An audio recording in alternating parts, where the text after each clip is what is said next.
পটল অনেকেই খেতে চায় না। তবে এইভাবে কই মাছের সাথে ভেজে ভুনা করলে খেতে কিন্তু বেশ মজা লাগে। আসসালামু আলাইকুম। আজ আমি কই মাছ দিয়ে পটল ভেজে একদম মাখা, মাখা করে ভুনা করব।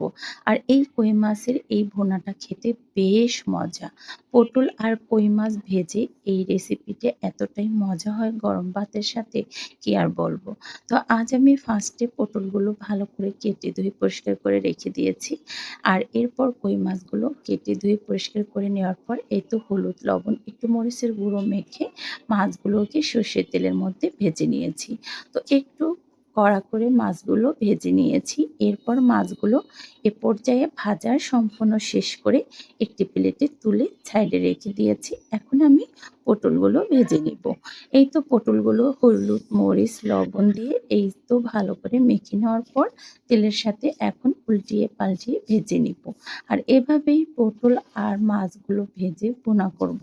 আর এই ভুনাটা খেতে সত্যি খুব মজা হয়। তো এই তো প্রত্যেকটা পটলই আমি সুন্দর করে এই তো উল্টিয়ে পাল্টিয়ে দিয়েছি। এ পর্যায়ে পটল ভাজাগুলো সম্পূর্ণ শেষ করে নিয়েছি। এখন আমি সব পটলগুলো এই তো প্লেটে তুলে নিয়েছি। তো এভাবে পটল ভাজা আর কই মাছ ভাজা সম্পূর্ণ শেষ করে নিয়েছি। তো সবগুলোই ভাজা শেষ। এখন আমি এই তেলের মধ্যে আরো একটু তেল এড করে দেওয়ার পর এখানে পেঁয়াজ আর কাঁচামরিচগুলো এড করে দিয়েছি। আর কাঁচামরিচ আর পেঁয়াজগুলো একটু তেলের সাথে এভাবে ভেজে নিয়েছি। এখন আমি এখানে এড করে দেব কিছু মসলা। এই তো দিয়ে দিয়েছি এখানে ১.৫ চামচের মতো পেঁয়াজ বাটা এখানে দিয়ে দিয়েছি। আধা চামচের মতো রসুন বাটা এখানে দিয়ে দিয়েছি, জিরা বাটা।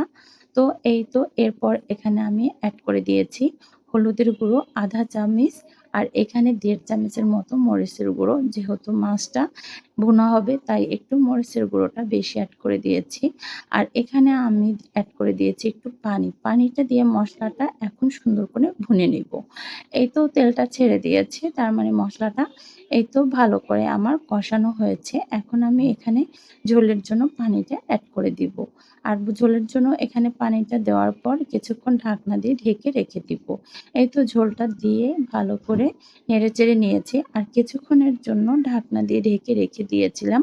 আর এই তো বলক চলে আসার পর আমি ঢাকনা তুলে নিয়েছি।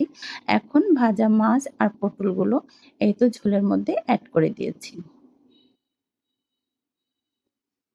তো সম্পূর্ণ পটল আর মাছগুলো দিয়ে এখন ঝোলের সাথে ভালো করে এভাবে নেড়ে-চেড়ে মিক্স করে নিয়েছি। এখন আরো কিছুক্ষণ এভাবে ঢাকনা দিয়ে ঢেকে রান্নাটা করে নিব।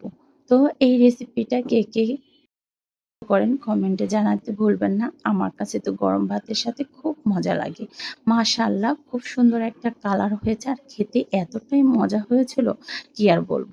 যে পটল খেতে ভালোবাসে না সেও কিন্তু এভাবে কই মাছের সাথে পটল ভাজা খেতে খুব পছন্দ করবে। যদি এই রেসিপিটা হয় তাহলে কিন্তু একদম চেটেপুটে খেয়ে নেবে।